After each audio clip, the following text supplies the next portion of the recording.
Jadi kita mau berangkat, uh, kita tadi udah ngurus segala macam ke imigrasi segala dan lain-lain.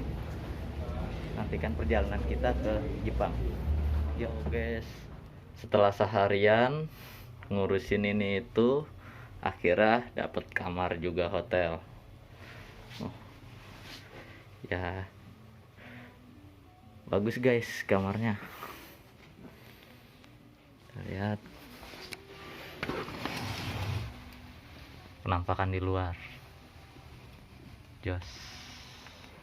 Assalamualaikum warahmatullahi wabarakatuh. Ya, buat teman-teman nih yang kemarin banyak WA, terusnya banyak DM masuk, mohon maaf karena belum bisa balas satu-satu gitu kan, atau sekalinya balas juga lama balesnya. Jadi kemarin banyak yang nanya, Kak, apa aja sih yang diperluin gitu kan, terus kita butuh persiapan apa aja sih supaya kita bisa masuk ke Jepang gitu kan.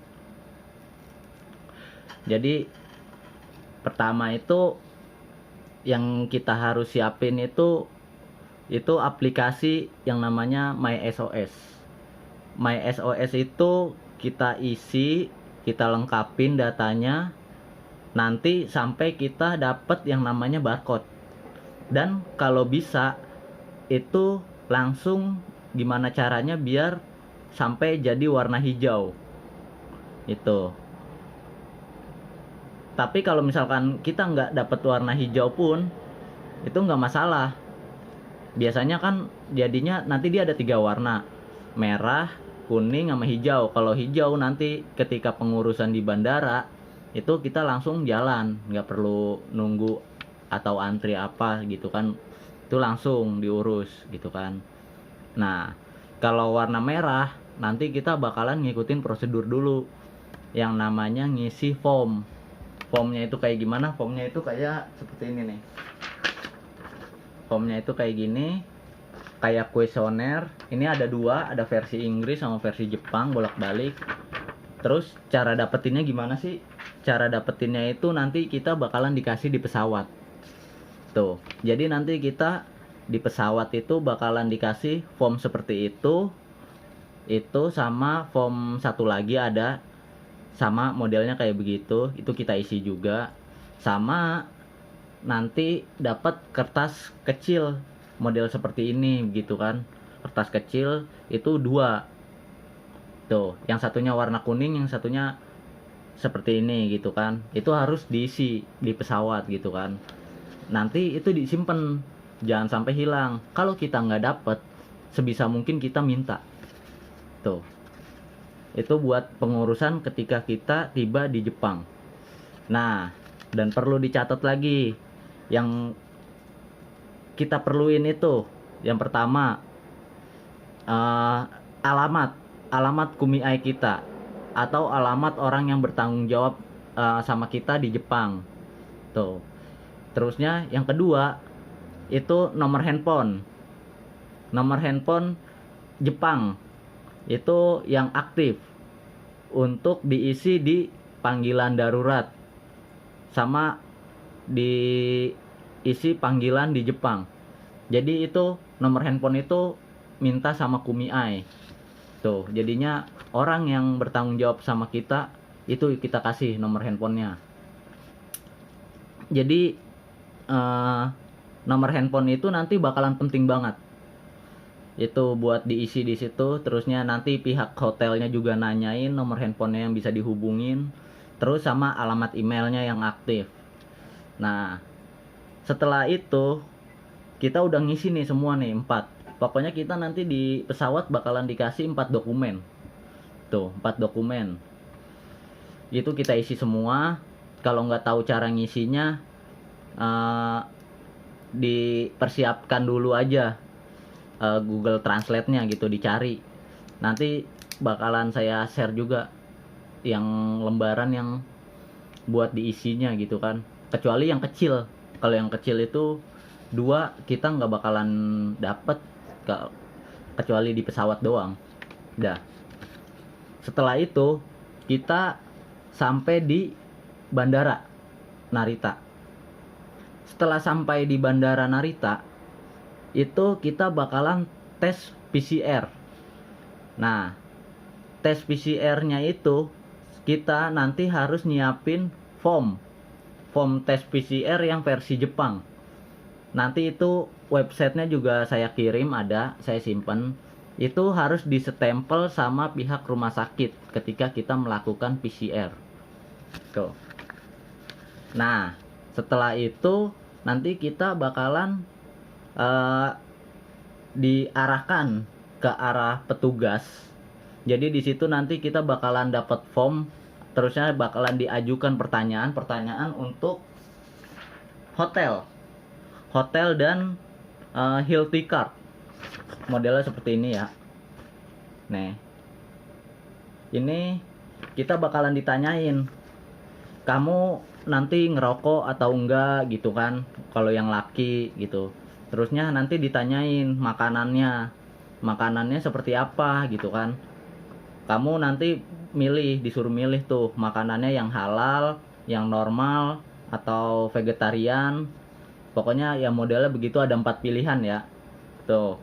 Terus di situ nanti kita dapat yang namanya nomor hotel. Nomor hotel tuh yang ini ya. Nih. Ini nomor kamar hotel nih. Nih. Nah, setelah itu kita bakalan disuruh stempel. Jadi di sana itu kan mainnya stempelnya seperti ini. Nah, 2 stempel seperti ini. Nah, kemudian setelah itu kita ikutin terus prosedurnya sampai kita selesai PCR. Kita udah, jadi PCR di sono itu nggak ditusuk-tusuk ya dari hidung atau dari mulut gitu kan kayak di Indonesia. Di sono PCR-nya cuman buang air ludah di bandara itu. Nanti ada takarannya, kita dikasih PCR. Yang lama itu nunggu hasil PCR. Nah, kita gimana Kak nunggu hasil PCR-nya sih? Kita kan nggak tahu gimana kan. Nanti yang dapat juga kita diarahkan ke petugasnya. Nanti dikasih namanya ini nih, nomor ini Z. Ini kan saya Z4 ya. Itu bangku kita di situ udah ditulis. Jadi kita nunggu di bangku itu. Nanti disebutin nomornya. Terus nomornya yang mana sih Kak? Gitu kan, yang disebutin. Jadi nomor yang disebutin itu adalah nomor yang ada di paspor kita. Nomor paspor kita. Nih. Yang belakang nih. Yang belakang ini bakalan disebutin. Nomor paspor kita disebut untuk dipanggil gitu kan. Nggak usah takut atau gimana nanti nggak kedengeran atau gimana, tenang. Nanti di sana petugasnya nyamperin ke bangku kita. Jadi sebisa mungkin jangan tinggalkan bangku itu ya. Karena nanti petugasnya bakalan datang ke kita ngasih tahu kalau nomor kita dipanggil gitu kan. Buat ke arah imigrasi karena hasilnya sudah negatif gitu. Terus gimana caranya biar kita ngelihat hasilnya udah negatif atau enggak? Nanti kita dikasih lembaran seperti ini. Nih, ini di stempel, dikasih tahu hasilnya negatif. Nanti baru kita bisa masuk ke kantor imigrasi. Tuh. Nanti banyak pertanyaannya gitu kan. Contohnya kayak itu, kita harus bisa apalin aja pertanyaan-pertanyaan kayak kamu ngerokok atau tidak, terusnya makanannya seperti apa gitu kan. Terus nanti di imigrasi juga ditanyain kamu di Jepang sebagai apa gitu kan. Terus alamatnya ada atau tidak, terus nomor handphone ditanyain semua segala macem. Nah nanti kalau saya kan magang, jadi saya bilang saya magang Jisuse gitu kan.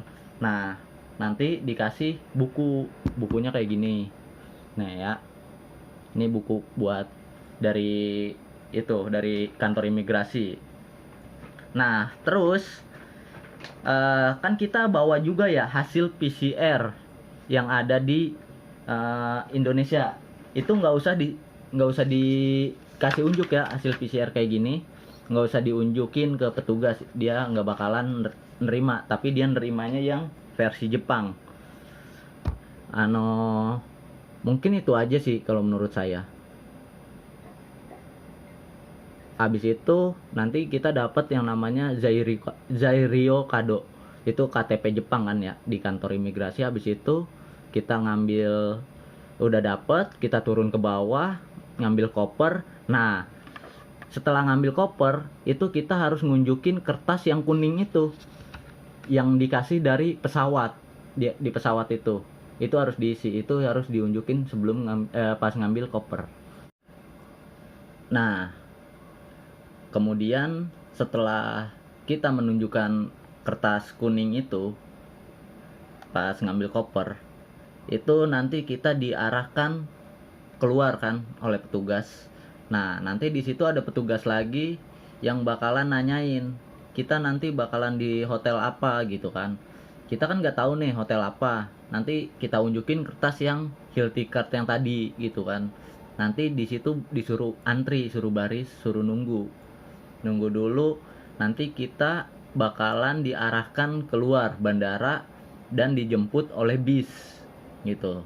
Jadi nggak usah takut nanti karantinanya seperti apa gitu kan, nggak tahu di hotelnya di mana. Nanti kita bakalan bareng-bareng di situ sama yang lain.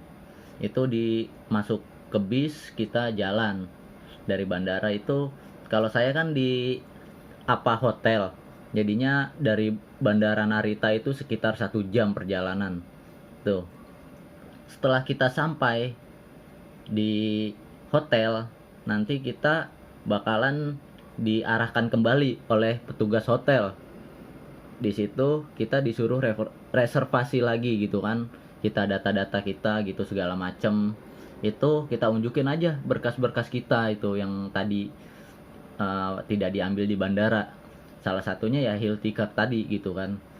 Nah, itu kita ambil, kita unjukin, kita isi lengkap semua segala macem. Nanti kita baru dapat kamar gitu kan, dapat kamar. Dan biasanya itu ditanyain ketika kita di bus gitu kan, itu kita rombongannya berapa orang, apa hitori deska gitu kan, apa 1 orang gitu kan, apa futari deska gitu, apa 2 orang. Nah, itu kita bakalan ditanyain. Kalau misalkan itu kita jawab aja tergantung itunya ya. Kalau saya kan berempat, jadi saya bilang saya berempat gitu. Nah, nanti kita bakalan di belakangan sih yang rombongan gitu. Jadi yang sendiri dulu gitu kan, yang sendiri-sendiri dulu. Tuh, mereka turun, disuruh duduk di tempat bangku yang khusus buat sendiri. Itu terus ada juga bangku-bangku yang kelompok berdua atau bertiga, berempat gitu dan seterusnya. Ntar setelah itu ngurus semua reservasi segala macem, kita dapat kamar hotel. Nah, nanti di situ dikasih tahu juga sama petugas hotelnya. Setiap hari kita disuruh cek suhu gitu kan. Cek suhunya itu nanti kita dikasih termometer. Dikasih termometer seperti ini, tuh kan. Kita dikasih, nanti sama dikasih yang namanya kertas seperti ini ya.